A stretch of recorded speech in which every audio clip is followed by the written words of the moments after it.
I'm okay, I'm fine. Kincana, Kincana, ding, ding, ding, ding, ding. Ku menahan rasa sakit, rasa sakit. Few moments later.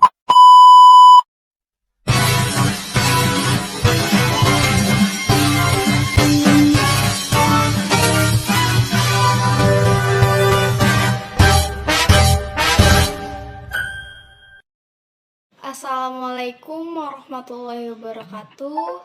Perkenalkan, nama saya Marisa Siti Jubeda.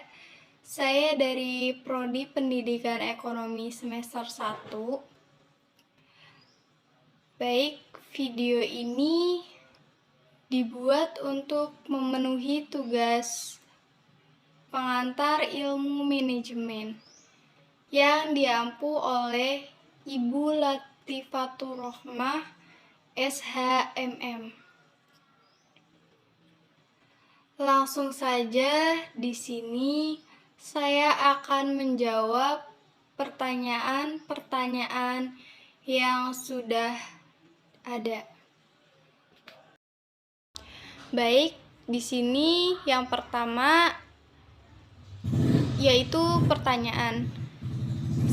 Sebagai seorang manajer yang baru dan pemula, seberapa penting bagi Anda untuk mengganti kurangnya pengalaman Anda ketika Anda berupaya untuk menentukan mana alternatif yang ada di hadapan Anda yang sekiranya akan berhasil?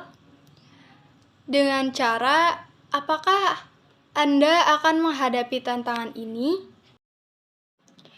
Baik, jawaban saya adalah yang pertama, lakukan riset dan pelajari sebanyak mungkin tentang tantangan yang dihadapi.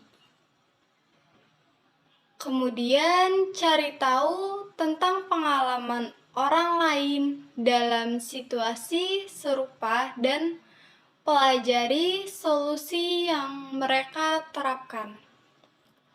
Kemudian yang kedua, yaitu mintalah bantuan dan masukan dari rekan kerja yang lebih berpengalaman atau mentor. Mereka dapat memberikan wawasan berharga dan membantu Anda mempertimbangkan berbagai alternatif. Kemudian yang terakhir, lakukan analisis resiko untuk setiap alternatif yang ada.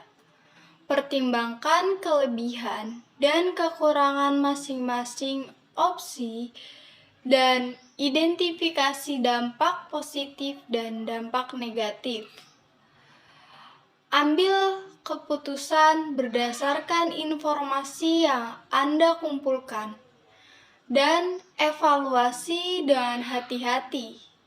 Ingatlah bahwa sebagai manajer baru, Anda mungkin akan membuat kesalahan, tetapi penting untuk belajar dari pengalaman tersebut dan terus berkembang.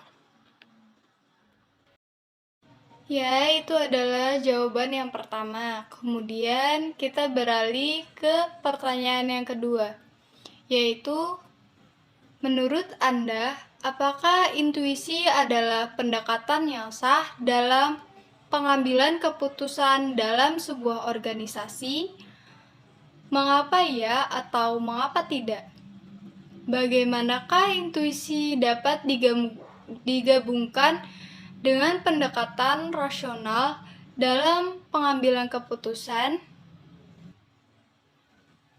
Ya, menurut saya, intuisi adalah pendekatan yang sah dalam pengambilan keputusan dalam sebuah organisasi, karena pendekatan rasional dalam pengambilan keputusan mengandalkan data, analisis, dan logika untuk menentukan pilihan terbaik. Penggabungan intuisi dan pendekatan rasional bisa menjadi strategi yang efektif. Misalnya, memanfaatkan intuisi untuk mengidentifikasi opsi atau menciptakan gagasan baru, sementara pendekatan rasional digunakan untuk menguji, menganalisis, dan memvalidasi opsi-opsi tersebut. Integrasi yang baik antara intuisi dan pendekatan rasional memungkinkan organisasi untuk menggabungkan kekuatan dari kedua pendekatan tersebut, meningkatkan fleksibilitas, inovasi, serta kemampuan adaptasi dalam menghadapi perubahan yang cepat. Namun, tetap penting untuk tetap menguji dan memvalidasi keputusan yang diambil berdasarkan intuisi dan fakta atau data untuk meminimalkan kesalahan. Dengan menggabungkan keduanya, Anda dapat memanfaatkan kecepatan pengambilan keputusan dari intuisi dan keakuratan analisis dari pendekatan rasional. Pertama, gunakan intuisi untuk mendapatkan rasa atau pengertian awal mengenai situasi. Selanjutnya, terapkan pendekatan rasional untuk menyusun argumen yang lebih terstruktur, menganalisis resiko, dan mempertimbangkan data yang tersedia. Penting untuk tetap kritis terhadap intuisi dan memvalidasi keputusan dengan logika dan fakta. Gabungan ini dapat menghasilkan keputusan yang lebih baik karena memanfaatkan kekuatan kedua pendekatan tersebut. Ya, itu adalah jawaban pertanyaan yang kedua. Kemudian kita ke pertanyaan yang terakhir, yaitu Anda adalah seorang rekan yang sibuk yang bekerja pada sebuah firma hukum dan seorang sekretaris yang berpengalaman mengeluh tentang sakit kepala, rasa kantuk, tenggorokan kering, dan keluhan-keluhan yang berhubungan dengan sakit flu. Ia mengatakan pada Anda bahwa ia yakin kualitas udara di bangunan ini tidak baik dan ingin mengubah situasi ini. Bagaimanakah respon Anda? Menurut saya, sangat dimengerti. Keluhan seperti itu bisa menjadi sangat mengganggu.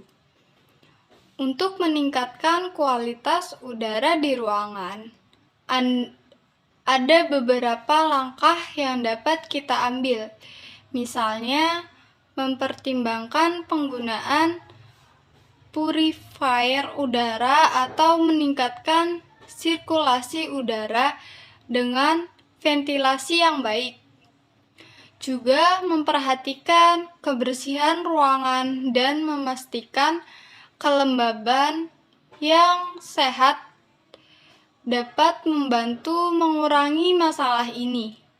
Sebaiknya kita berkonsultasi dengan spesialis lingkungan atau fasilitas untuk menilai dan mengambil tindakan yang sesuai untuk perbaikan situasi ini. Baik, sekian penjelasan jawaban yang dapat saya sampaikan. Apabila ada salah kata atau ucap yang kurang berkenan, saya mohon maaf. Saya akhiri. Wassalamualaikum warahmatullahi wabarakatuh.